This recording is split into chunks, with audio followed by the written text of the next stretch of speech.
बिहार में 2005 से सत्ता संभाल रहे नीतीश कुमार 2025 में भी मुख्यमंत्री बन गए, मगर इस बार की बिहार सरकार में बहुत कुछ बदल चुका है। पहली बार नीतीश कुमार ने गृह विभाग की जिम्मेदारी गठबंधन के किसी सहयोगी को सौंप दी। जिस भी गठबंधन में नीतीश कुमार रहे, इस विभाग को अपने पास ही रखा। किसी को आसपास फटकने भी नहीं दिया। मगर इस बार नीतीश कुमार मान गए। सवाल है, ऐसा क्यों? ये सवाल है बिहार की सत्ता का खुद को दावेदार मानने वाले तेजस्वी यादव से लेकर प्रशांत किशोर के मन में मंत्रालयों के बंटवारे के बाद से ही घूम रहा है। कारण है कि 2020 के विधानसभा चुनाव में नीतीश कुमार की पार्टी तीसरे नंबर पर खिसक गई थी, कमजोर हालत में थी। फिर भी ना तो बीजेपी और ना ही आरजेडी गृह मंत्रालय नीतीश कुमार से ले पाई। साफ है कि ये फैसला बगैर नीतीश कुमार की मर्जी के नहीं हो सकता। लेकिन ये हामी क्या अपनी इच्छा से नीतीश कुमार ने भरी या फिर जबरन उनसे हामी भरवाई गई?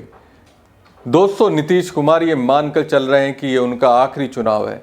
वैसे जेडीयू में तो दूर की बात है, अब तक बीजेपी या बिहार का कोई भी नेता नीतीश कुमार के कद के आसपास नहीं है।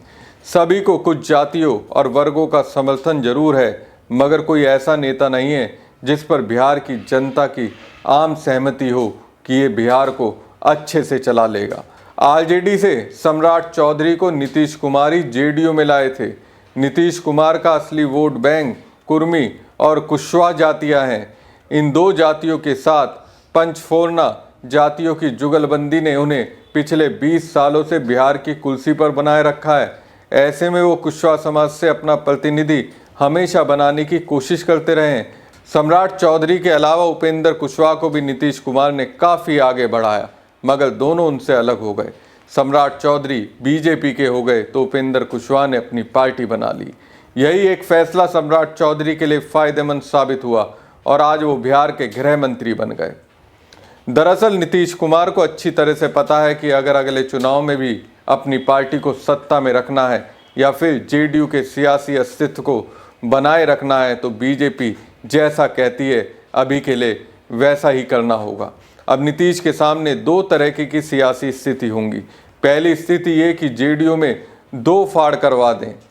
ये दोस्तों उपेंद्र कुशवाहा की ओर से किए गए पोस्ट से समझ में आता है, जिसमें उन्होंने कहा अगर वो अपने बेटे को मंत्री नहीं बनाते तो भविष्य में उनकी पार्टी टूट सकती थी, वो फिर से जीरो पर पहुंच जाती।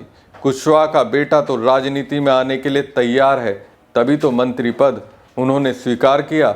लेकिन नीतीश कुमार का बेटा निशांत कुमार राजनीति में आने के लिए इच्छुक नहीं है और नीतीश कुमार खुद की इमेज को भी बना कर रखना चाहते हैं। ऐसी स्थिति में अभी ये हो रहा है कि जेडीयू की कमान दो और नेताओं के पास चली गई है। पहला जेडीयू के कार्यकारी अध्यक्ष संजय झा और दूसरा जेडीयू सांसद लल्लन सिंह।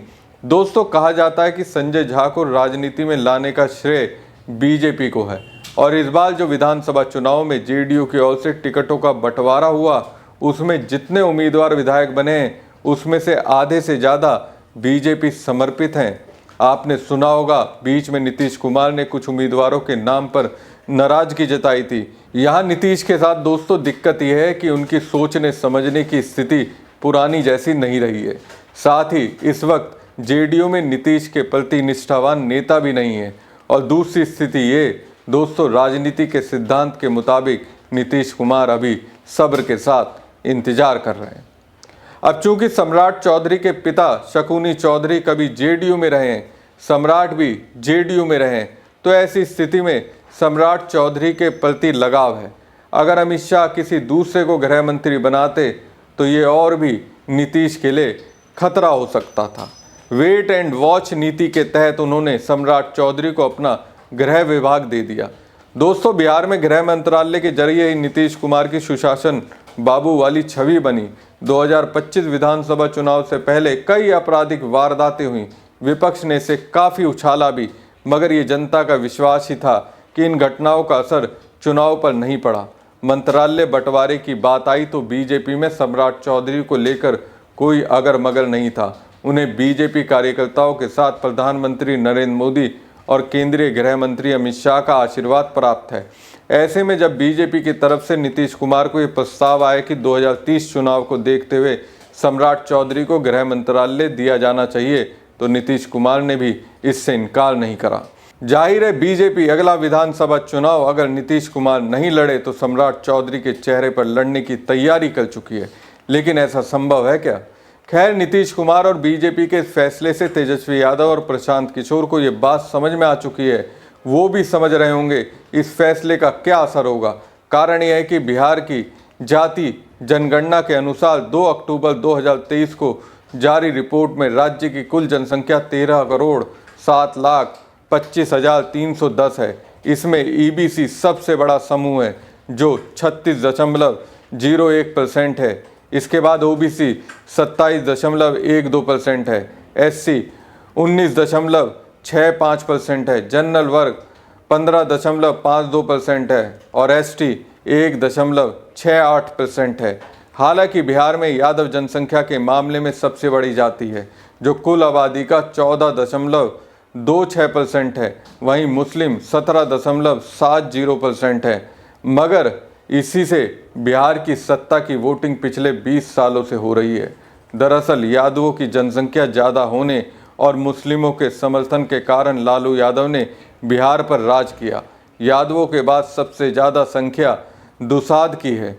उनकी जनसंख्या 5.31% है। रविदास की 5.2% है। कोयरी मतलब कुशवाहा 4.2% है। ब्राह्मण 3.65% है। राजदूत 3.45% है। मुसर 3.08% है। कुर्मी 2.87% है। भूमियाल 2.86% है। ये सभी जातियाँ आरजेडी के यादव से मुकाबले के लिए एकजुट होती रही हैं और इसका समर्थन पंचफोरना जातियाँ करती रही हैं। ऐसे में सम्राट चौधरी को आगे कर बीजेपी ने जाति समीकरणों को साधते हुए एक नया चेहरा आगे कर दिया है। यही कारण है कि तेजस्वी और प्रशांत किशोर के निशाने पर पहले से सम्राट चौधरी थे और अब शायद और ज़्यादा निशाने पर आए। बिहार के अपराधी से लेकर पुलिस तक नीतीश कुमार के कामकाज से परिचित थी। अब सम्राट चौधरी के आने से दोनों में खलबली तो मची हुई है, लेकिन सन्नाटे वाली बीजेपी के कामकाज के बारे में सभी को मालूम है। सम्राट चौधरी बीजेपी के कोटे से गृह मंत्री बने। ऐसे में उन्हें किसी तरह भी मैनेज करना मुश्किल हो जाएगा। अपराधियों को पता है कि आने वाले दिन उनके लिए ठीक नहीं होने वाले। कुछ ऐसा ही हाल पुलिस महकमे का भी है। उन्हें भी पता है कि अब नए तरीके से काम करना पड़ेगा। साथ ही कई नेताओं का चोला पहने अपराधियों को भी डर है कि कहीं उनकी फाइल ना खुल जाए। अब दोस्तों, बीजेपी की ओर से सम्राट पर फैसले से ये तय हो गया है, वो मान कर चल रहे हैं कि अब नीतीश का युग खत्म हो चुका है। लेकिन दोस्तों, नीतीश कुमार भी क्या ऐसा मानते हैं? मुझे तो नहीं लगता। दोस्तों, नीतीश कुमार ने एक और बड़ा फैसला मंत्रालयों के बंटवारे में किया है। उन्होंने सबसे अधिक विभाग जेडीयू के वरिष्ठ मंत्री विजेंद्र प्रसाद यादव को दिए हैं। उन्हें ऊर्जा, योजना एवं विकास, उत्पाद एवं निबंधन, वित्त और वाणिज्य कर जैसे 5 बड़े विभाग मिले हैं। ये विभाग राज्य की अर्थव्यवस्था और राजस्व के लिए रीढ़ माने जाते हैं। वित्त विभाग पिछली एनडीए सरकारों में बीजेपी के पास रहता था, इस बार जेडीयू के पास है। जब तक जेडीयू के मंत्रियों की संख्या नहीं बढ़ती है, तब तक सबसे ज़्यादा विभागों वाले मंत्री विजेंद्र यादव ही हैं। ये भी बीजेपी के मिशन 2030 पर जेडीयू का प्रहार है। दिखने से लगता है इससे बीजेपी को फायदा होगा, लेकिन मुझे ऐसा लगता है नीतीश कुमार बीजेपी की महत्वाकांक्षाओं पर ब्रेक लगा रहे हैं। नीतीश यादव जाति को ये जता रहे हैं, वो यादव जाति को काफ़ी महत्व देते हैं। नीतीश कुमार की तरफ से विजेंद्र यादव को इतनी अहमियत देने से विपक्ष से लेकर बीजेपी के अंदर बेचैनी है, क्योंकि मध्य प्रदेश में उन्होंने यादव जाति से आने वाले मोहन यादव को इसलिए भी मुख्यमंत्री बनाया था ताकि बिहार और यूपी की राजनीति पर इसका असर डाल सकें। सुपौल विधानसभा सीट पर विजेंद्र यादव का जलवा लंबे अरसे से कायम है। जेडीयू के कद्दावर नेता विजेंद्र यादव ने सुपौल सीट पर लगातार 9वीं बार चुनाव में जीत हासिल की है। विजेंद्र प्रसाद यादव ने बिहार विधानसभा चुनाव 2025 में 30,000 से ज़्यादा वोटों के अंतर से जीत दर्ज की है। दोस्तों, पता नहीं क्यों मुझे ऐसा लगता है इस वक्त एनडीए के अंदर गृह युद्ध चल रहा है। हालांकि बात निकलकर सामने नहीं आ रही है, कुछ तो ऐसा है जिस पर अभी तो खामोशी है, लेकिन कभी ना कभी विस्फोट तो जरूर होगा। हमारी खबर आपको कैसी लगी कमेंट बॉक्स में कमेंट करके जरूर बताएं। साथ ही पेज को ज़्यादा से ज़्यादा लाइक और शेयर कीजिएगा। धन्यवाद।